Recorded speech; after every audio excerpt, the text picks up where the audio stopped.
Alright, it's been about a month since I've had surgery. Been doing therapy. Everything's turning out pretty well. I'm finally capable of moving around without getting hurt, so we're gonna go ahead and do a tire video for you. Also, the name of my YouTube channel might be changing. Cycle something, I don't know. But there might be a change down the road, so don't be shocked if you see a name that you're not familiar with. So I'm going to walk you through how to do it at home with very few tools. The only thing that you'll have to do if you don't have a balancer is take that to the shop and balance the tire and wheel, which usually runs maybe about $10 and they'll do it for you, no problem. Alright, so I'm going to go ahead and start the process of changing out the front tire. So the first thing that we're going to do is take off the front two calipers. This is going to be with a 6mm Allen. Got 2 bolts on each caliper. Alright, now if I would have had the right tools, that would have gone a lot faster than just these Allen wrenches. What I needed was an Allen key that attaches to the socket, which would allow me to get it off way faster. Now some people say don't hang these by the hose. I'm not too concerned about that. I feel alright, so we're going to move on to the next step, which is loosen up these 2 pinch bolts here, but leave these 2 tight, because what we're going to do is put our tool in here, our axle tool that I got from Motion Pro. So these are 10mm bolts here. We can just loosen those up, and then stick this guy on here and break this loose. Well, that stays. Definitely helps to have a big breaker bar. Okay, before we get this completely spun out, let's loosen up these 2 now.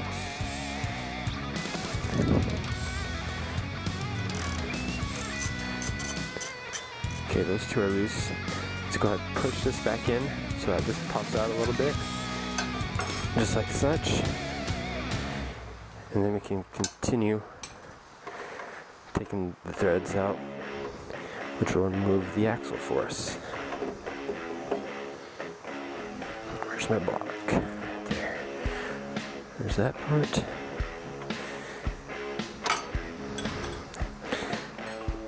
And stick my toe underneath here. Get a little leverage.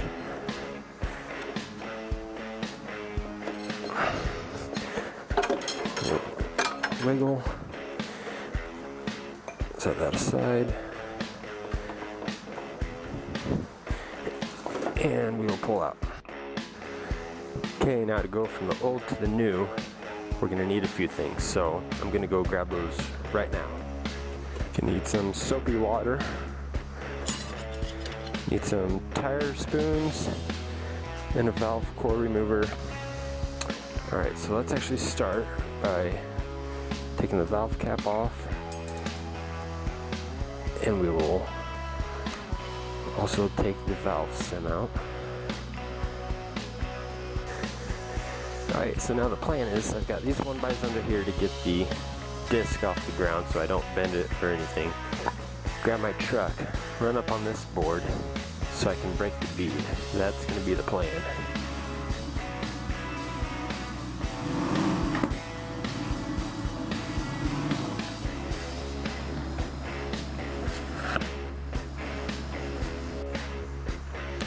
Alright, so that was pretty redneck, but if you're ever worried about, you know, having nice rims and you don't want to scratch the paint, or you have nice brake discs and you don't want to have to be concerned about breaking them, I would not recommend that method. So that's how I do it here.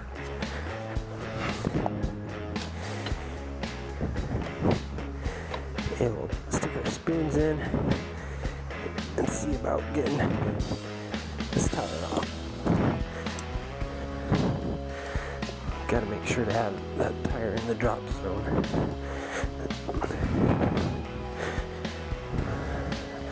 Nice and loose all the way around. Alright. Alright, come on. Too far apart.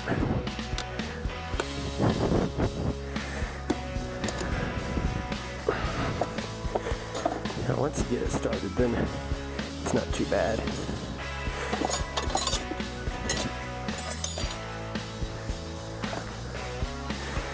Now this one might be a little harder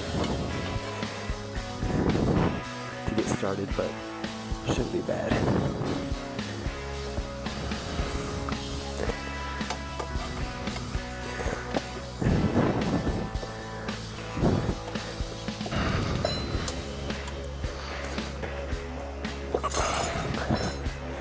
There, just rip it off, that would have been easier. Something that's important to look at is when putting the tire on, the direction of the tire, more so important on the rear than the front, but there is an arrow right here, so put the arrow on the way that it came off and you'll be in good shape. So I'm gonna get my soapy water. They do make actual lube spray for this, but again, I like doing this crap myself, so I'm not gonna worry about it.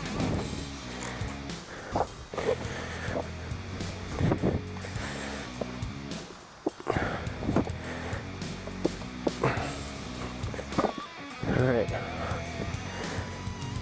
that was the easy side. Now we've got to deal with this.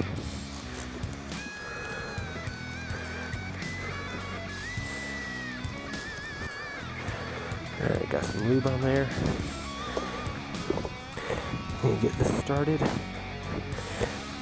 Walk it around as far as I can. Keep pressing it. Hold it down with my knees. And then we'll grab one of these guys. Make sure when you push this spoon down that you keep it held down here, otherwise it's just gonna try and lift.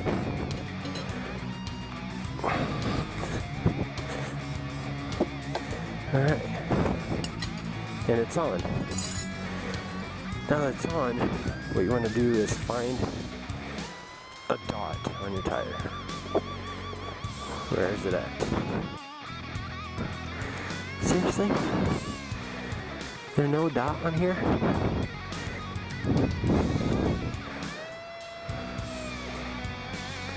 Alright, so I was unable to find the dot that I'm supposed to line up with the valve stem, so I'm just going to go to the bike shop, take it to them, and have them balance it up for me, and maybe they'll be able to find it, so I'll be back after a bit. So I got my tire mounted and balanced. I asked the guy at the dealer, I told him I didn't see a dot to line up on the valve stem, and he said that some of them no longer come with those dots for whatever reason, so he got it mounted up. We're going to put this back on. We're going to make sure that the arrow is pointing in the direction of travel, which is this way. Yes, this way.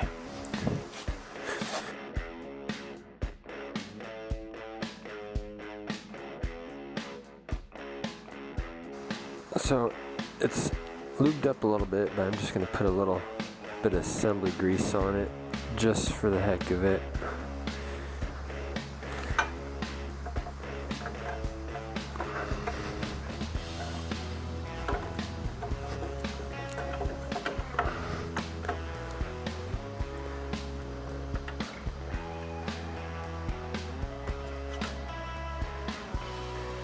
Alright, so that's in. Now I'm going to tighten these pinch bolts up on my right side, which would actually be the left side of the bike.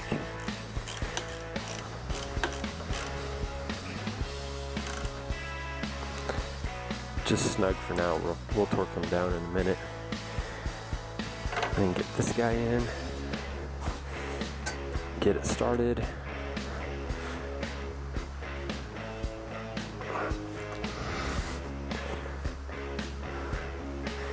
And you'll see I don't know how good you can see it or not. I'll back it back out and show you again.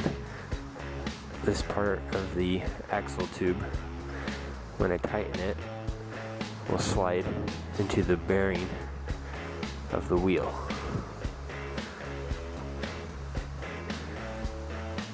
Just like such. Alright, snug there. Again, I will torque it here in a minute, but now I'm going to work on putting the calipers back where they belong. I did not mention before, but when you take these off, do not touch the front of do not touch the front brake lever, because that'll collapse these brake pads down. And it looks like I got a little bit of life left in them. You can see the real small indentation in there, kind of showing you the brake life, so I'll be good for a little while, but I'll probably have to replace those sooner than later. Alright, well, I didn't get too far. It's just since it's been a while since I had to leave and go get the wheel balanced. These brake pads did close in on themselves a little bit, not allowing me to get them around the disc, so I just gotta open these up a little bit more. Take a screwdriver and try and pry them open just a little bit.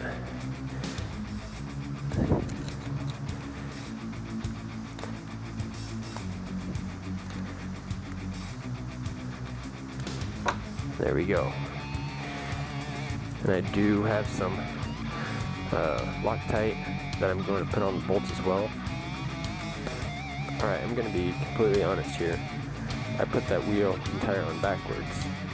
If you look at this rear one, and they're both Dunlop Q3s, it has the tread coming from the inside going out. That's to wick water away from the center of the tire. And so, I'm just used to it. I put it on backwards, but I have it changed around now.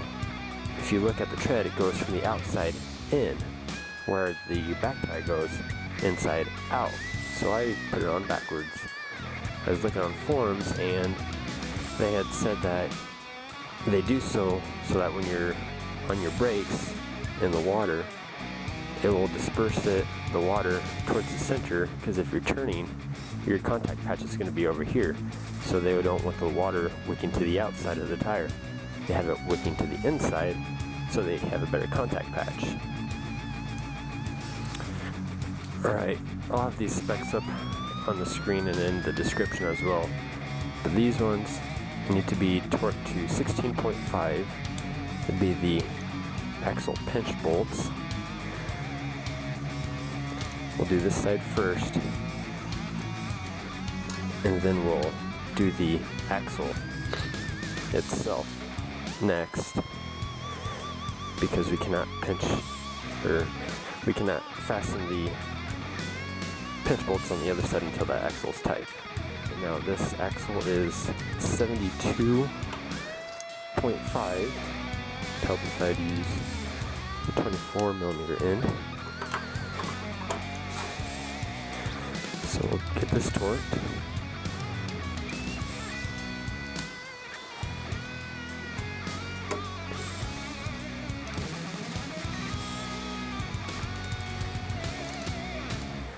Now the last thing to do is torque the calipers back on. If you notice, I got a new hex head socket for the ratchet. I determined that it was not worth the time to use a regular Allen set, and plus if I want to torque these, I've got to have it on my torque wrench here.